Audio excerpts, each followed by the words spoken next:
Government જોબ્સની YouTube ચેનલમાં આપનું હાર્દિક સ્વાગત કરું છું। જો તમે આપણી ચેનલમાં ન જોડાયેલા હોય તો આપણી ચેનલને સબસ્ક્રાઇબ કરી દો અને બાજુમાં આપેલ બેલ આઇકોનને બી દબાવી દો, જેથી તમને ગવર્મેન્ટ ભરતીને લગતી, પ્રાઇવેટ ભરતીને લગતી અને સેન્ટ્રલ ગવર્મેન્ટને લગતી બધી જ માહિતી અહીંયાથી મળી રહે। હમણાંથી ઓછા વિડીયો મૂકવાના કર્યા છે, પણ હવેથી હું રેગ્યુલર વિડીયો મૂકવાનો ટ્રાય કરીશ।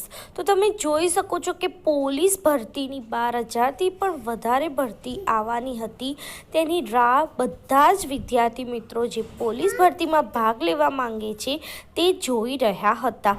ત્યાં તો આજે એક વિવેક ઓઝા સરે ટ્વીટ કરીને જણાવ્યું છે કે LRDના RR કેવી રીતે રહેશે અને કેવી રીતે પરીક્ષા પદ્ધતિનો ફેરફાર કરવામાં આવેલો છે।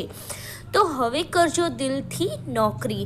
LRD ભરતીની પરીક્ષા પદ્ધતિમાં ફેરફાર કરી દેવામાં આવ્યો છે। શારીરિક કસરતીમાં હવે દોડ ફક્ત નિયત સમયમાં પાસ કરવાની રહેશે, તેના કોઈ ગુણ આપવાના રહેશે નહીં। તેમાં ઉત્તીર્ણ થયેલા તમામ ઓબ્જેક્ટિવ MCQ ટેસ્ટમાં ભાગ લઈ શકશે। 100 ગુણની MCQના બદલે 200 ગુણના ઓબ્જેક્ટિવ MCQ ટેસ્ટ રહેશે। પાર્ટ A 80 માર્ક્સનો અને પાર્ટ B 120 માર્ક્સનો, એમ કરીને 200 માર્ક્સનું પેપર રહેશે। પાસ થવા માટે ઓછામાં ઓછા 40% ગુણ ફરજિયાત રહેશે। રાષ્ટ્રીય રક્ષા યુનિવર્સિટી અથવા તો નેશનલ ફોરેન્સિક સાયન્સ યુનિવર્સિટી એટલે NFSUમાંથી કરેલા કોર્સ માટે વધારાના ગુણ આપવામાં આવશે।